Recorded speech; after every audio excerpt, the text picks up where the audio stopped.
Coins! Pants! Yay! Huzzah for pants! Yes, we can use a living tool to open that. There is a canister, and... let's see. Cannot disarm, cannot disarm. We will leave those be. Create thawed increased by 1. Costs 12. Level 4. And we don't need to. Okay. I unlocked that door for you. Did you? Good. It is useful to have subordinates skilled in such mundane matters. You may use the canister in the room beyond if you have not already. Hey, and we leveled up again. Yay! And now that we have the ability, leadership and mechanics improved again. Actually, I want to see if I can disarm those traps with that slight improvement. Can I? I am poisoned, and that one, yeah. Maybe we can use poison. Oh. Mortally wounded, you fall to the ground. Your career as a soldier has come to an unexpected, miserable end. The war continues, a long, gruesome conflict that achieves nothing but more death and devastation. It is a dark time, but fortunately you aren't around to see it. A sad outcome which might have been avoided. Of course, you can always try again. Okay, I'm pretty sure I can at least take out this one. Oh! Or not. That was fast. Never mind. Okay, so I'm not going to bother with those. Never mind. Poor idea. What about in here? What's in here? Not surprisingly, the Citadel has a skilled alchemist in residence.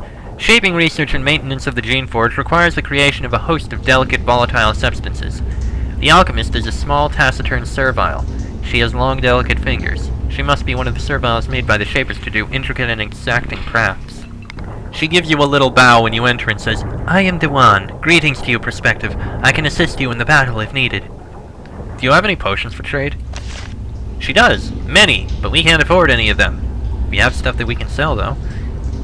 It's really a lot easier to see what everything is now at a glance. What sort of things do you make? Many research components, acids and bases, purified metals, and so on. And I make pods and spores for the warriors. Pods and spores? Pods are gourds full of beneficial liquid. They are drunk by one person. Spores are meant to be thrown into the air. They help all nearby. Where do you get your components? It is difficult. I slip out when I can to gather them in the woods and the swamps, though in this war some things have become very rare. Aren't you afraid of the Shapers? When the Shapers are near, I pretend to be stupid. Shapers have to concentrate to notice intelligence in a creation. What sort of things do you look for? Saltweed, wiry moss, and many things more obscure. Is there anything I can help you find? I am glad you asked. I feel free telling you since I know you will be wandering. I need a source of deathcap mushrooms. They are scarce in the Forsaken Lands. I have a rival who I believe knows where some are, but he will not share them. For the first time, a tinge of emotion enters her speech. She is not able to entirely contain her irritation. Where might I look? There is an alchemist named Ives. He lives along the coast, 2 days' journey southwest of here. I think he knows where the mushrooms can be found. How might I get that information from him? I do not know. Certainly nothing I have tried has worked. I would not be sorry, however, if you caused Ives many problems. He is no friend of mine. He helps the Shapers. Alright.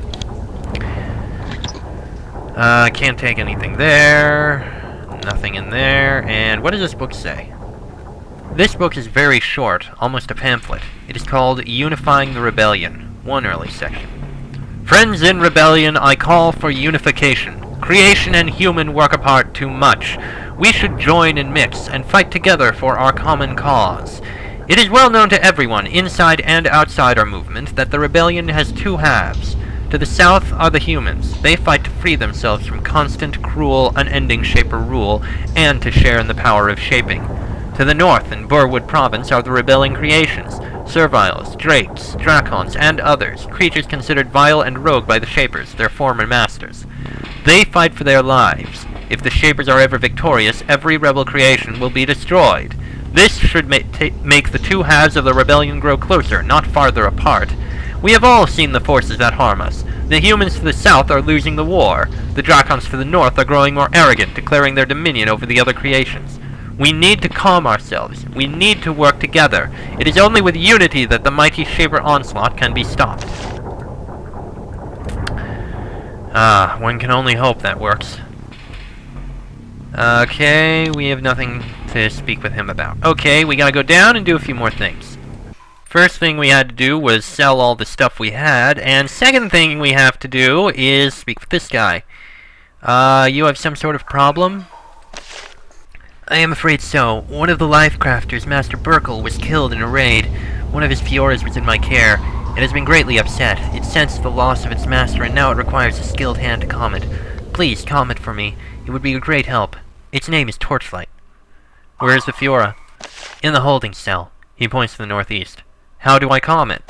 Talk to it, reassure it. Use your natural affinity for creations. We can do just that. Here, Torchlight. There is a Fiora cowering in this corner. It is shivering, and it has a wild look in its eyes.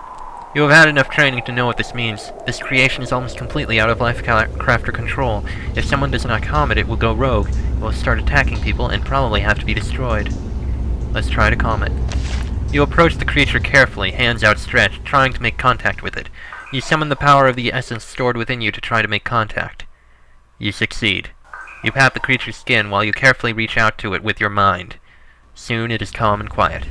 The Fiora will be safe to leave here until another lifecrafter can come to look after it. Good. I calm Torchlight down. Thank you. It is a great relief to me, and to it, I am sure.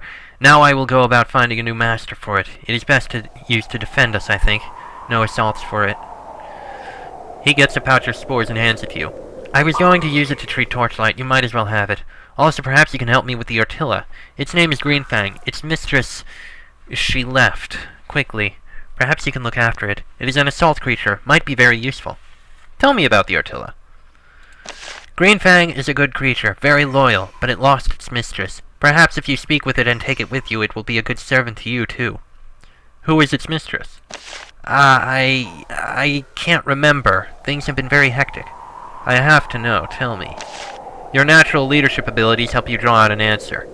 Greenfang's mistress was Shalia. She was a promising young shaper, but she grew erratic. She ran off. Please don't hold it against the creation. It needs a kind master. We will be kind. Can you teach me anything? Oh no, I look after the creations, that is all. If you want training, you should go upstairs and talk to Jared. Alright. There is an Artilla here, swaying gently back and forth. It looks up at you with a great interest. These powerful creatures are not very intelligent, but they're smart enough to get bored. A piece of paper attached to its post tells you about it. It says Greenfang, masterless. Inspect the creature. It is an Artilla, a highly magical creation. Physically fragile, but able to deliver powerful magical attacks from a distance. Seems bright, and in good physical condition. Why don't you come with me? Greenfang makes a happy hissing noise. It seems eager to leave the stable. It would not be difficult to take control of it. However, as it edges closer to you, you notice that it has several burn marks and scars on its side. It has been in combat. Either that or someone has been mistreating it. It seems very eager to travel with you.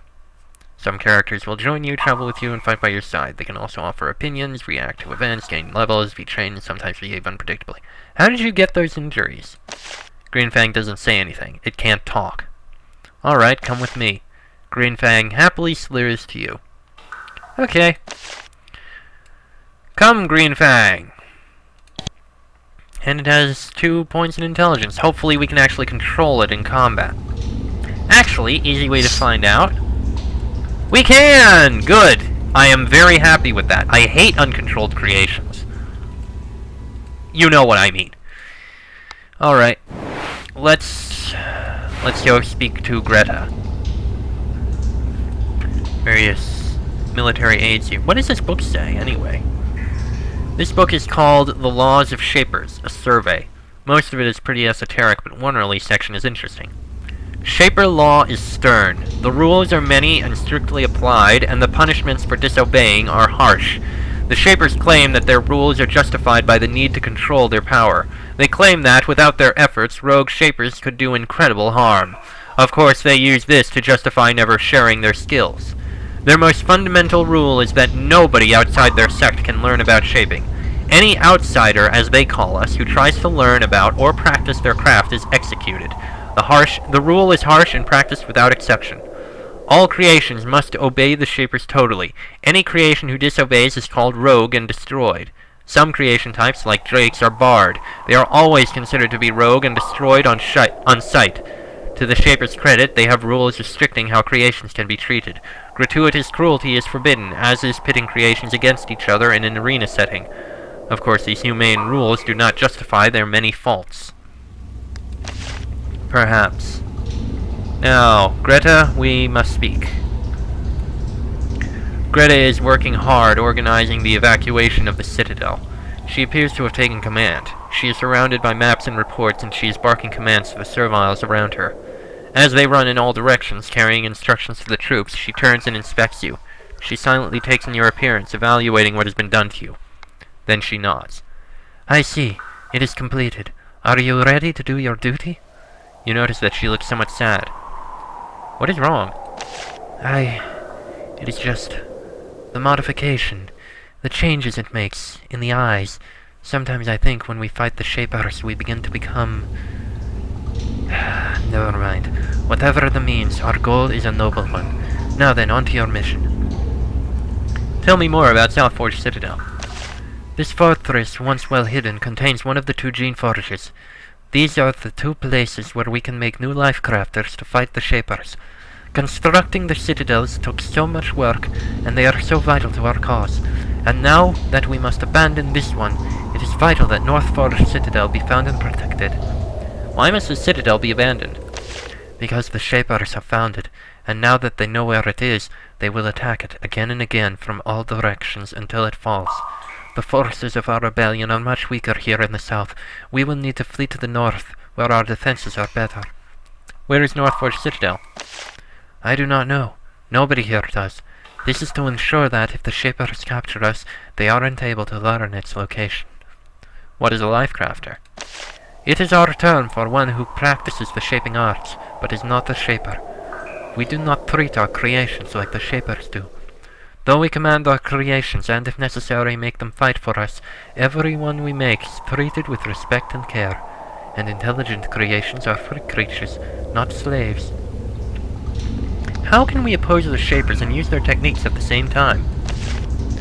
A fair and common question. We do not oppose the craft of the Shapers, just their morals. A sword is not, in itself, evil. It is not wrong to create life, only to mistreat that life. Though to be fair, we also need the power of the Shapers to have any chance of defending ourselves against their might. Yet there are some who would deny us any of their power. Who? There are some who feel that shaping itself is a corrupt discipline. They are an incoherent band of madmen, and... I will not speak of them. This is not the time for philosophical speculation. I would like to know more about you. That does not surprise me.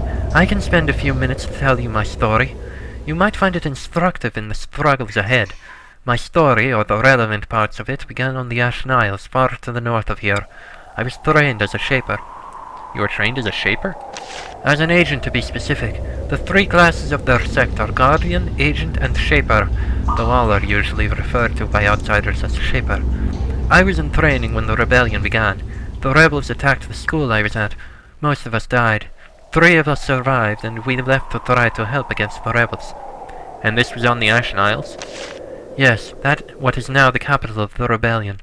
Our most secure island fortress, but you're making me get ahead of myself. There were 3 of you? Yes, me, a guardian named Alwyn, and a shaper. Alwyn's name has grown very familiar. Where is Alwyn now? He is a powerful general of the Shapers, a scourge who has slain many a rebel. He was a fanatic when I knew him, more so now. Unfortunate. Who was the 3rd Shaper? She looks pained. I don't speak of it. What happened was painful, but without that Shaper's actions, little that has happened so far would have come to pass. What did you do? We wandered the islands. We fought the rebels. And then, as time passed, I realized that I was on the wrong side, that the Shapers, those who had trained me, were cruel taskmasters. So I did something that seemed and probably was suicidal. I left them and joined the rebels. I helped them take over the Ashen Isles and to spread the rebellion to Terrestia. And since then, I've seen a lot of friends die. I saw the rebellion seize the eastern third of the continent. I saw the Shapers take much of it back. I saw the Geneforges be built, and I'm about to see one of them dismantled. And that is enough storytelling. I simply wanted to say enough to give one lesson. What lesson is that? Do not be a fanatic. Don't close your eyes. Don't make up your mind before you see both sides of an issue. And don't think there can only be one route to any goal. Someday the rebellion may take the wrong course, and then we will count on the fresh and young like you to correct us. That is all. Now back to your mission. Can I get more training or equipment? The citadel has been cut off for some time, and the Shaper attack was costly. Still, there are places where you can barter for training and equipment. I'm afraid you will seldom find the quartermasters and trainers of the rebellion just giving you things. Supplies are tight and everyone has a budget. But if you're willing to pay with supplies you liberate from the foe... Where can I trade for supplies? Speak with Masha. She's the quartermaster. You can find her to the west. Where can I get training? Unfortunately, you will have to speak with Jared. He is upstairs near the Geneforge. His master was killed in the recent attack, so he is our best teacher now, though he can be unpleasant. What are my first orders? To begin with, I need your opinion. We have captured an enemy Shaper. She is up in the prison cells, and I would like you to evaluate her and see if she can be made into a double agent. Follow Paul. He will show you to the cells. The stairway up to them is in the southeast corner of the fort. Go upstairs and speak with the prisoner. Why are you sending me? Nobody else has been able to get her to say anything. Before I have to resort to crude methods, I would like to see if someone young and untested attempts her out of her shell. Any advice? Just see if you can get her to speak. That would be more than anyone else has been able to do. Very well. Fortunately, we already know where it is. So, let us go. Alright. Let's see. The Citadel of Small Prison is watched over by one aging soldier. He looks like he has seen his share of campaigns, and yet instead of a peaceful life on a farm somewhere, he is helping the rebellion. He seems surprised to see you. Hello, Prospective. I'm Varga. I'm sorry, probably in the wrong wing. If you don't have business here, you should probably leave. Tell me about the cells. Well, Cell 1 is mainly for creations. Cell 3 is for the human and the human-like, and Cell 2 is high security. What is in Cell 1? A Gloch that went rogue. I think one of the Lifecrafters wanted to see if she could help calm it so it wouldn't have to be destroyed. Doubt that will happen now, so that we have to evacuate. What is in Cell 2? Miranda, an agent we've managed to capture. You know more about her than me. What is in Cell 3? A servile. Chorus has been named, tried to use the Geneforge. Wanted to take the fight to the Shapers. Ended up going mad. Sad story. Don't know what's going to happen to him. A cure is unlikely, and I doubt they'll be able to take him with them when they evacuate. Varga shudders and sips tea. The cold, the damp, and his age all conspire to make him miserable. Occasionally he casts nervous looks at the cells. Why did you join the rebellion? Because, fighting for the Shapers for a long time, I saw things. A lot of horrible things. More than most do. Enough to make me want to fight back. Not really something I want to talk about. Every rebel has a story. Some have more than one. And they're rarely happy. I'm here to see Miranda. Aye, Greta sent word. He leaves the room to unlock the cell. When he returns, he says, Alright, Cell 2, but be very careful with her. Why, is she dangerous? Probably not, but you should always be on your guard around a Shaper. Alright. Cell 3. Cannot open that. Cell 1. Creations. Could, but I don't think we will. Can't take that. Cell 2 must be up here. Yep. Alright. And there she is. There is a lone prisoner in this cell, a woman only a few years older than you. She is held nearly motionless by a magical field. She can't touch you, and you can't touch her. She looks like an agent. The agents are the Shapers who are sent out alone or in small groups to solve problems, carry important messages, and spy. They are powerful magicians and usually extremely dangerous. And although she would appear to be in a lot of danger, she doesn't appear the slightest bit concerned. Instead, when you enter, she looks you over and smiles. Oh, good. I was thirsty. Can you give me some water, please? There is a bucket of water and a spoon by the wall. Perhaps if you answer some of my questions, I would give you water. She tries to laugh, but the bonds around her prevent anything more than a gasping chuckle. Oh, well played. Truly, I will submit to you totally for a few drops of water. But seriously, why have they sent such a low-ranking member of their little band to see poor, helpless Miranda? I just wanted to talk to you. Fair enough, you just talked. Let me talk for a minute. I think you and your masters will be interested in what I have to say. And what do you have to say? Well, you haven't seen enough to know it, but your rebellion is doomed. All of your southern lands? Gone. Ilya is taken. You are cut off. One of your Geneforges is lost. When the other is found and falls, it is over. But you can help us. You can save your lives and the lives of those who would otherwise be killed by the continuing anarchy. You can help the Shapers restore peace and order, and even prosperity. And why would I do that? The only obvious advantages to the innocents killed by this war? Well, you wouldn't be executed as a traitor. That is, I feel, a bonus. And if I wanted to take you up on that offer, what should I do? There is a Shaper camp near here, where our forces are poised to seize this squalid little fort. Go there, unaccompanied by rebel soldiers. If you approach openly and peacefully, you will be met in kind. And where is that camp? I can't contact it if I can't find it. It is due south of here, along the coast, and... She stops speaking. She looks furious with herself. Your skillful questioning got a little bit of information out of her. That is all you need to know. You will not get anything else with your trickery. I am done speaking with you. She closes her eyes. You can't get her to respond to any of your questions. And that is why sometimes taking something like, leadership is a good choice. Stop telling me I take too much.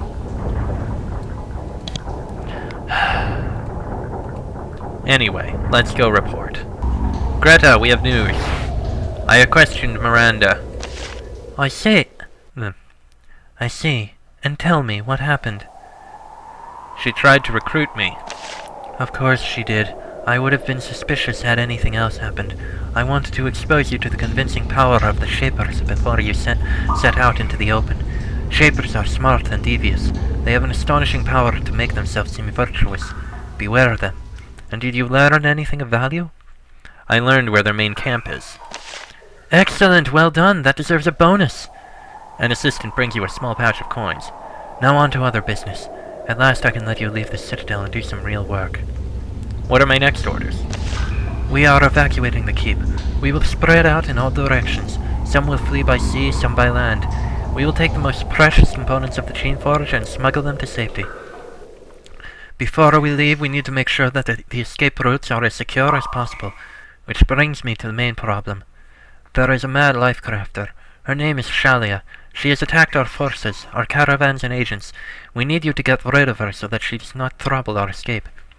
She needs to be eliminated? You need to do whatever it takes to keep Shalia from sending creations to bother us.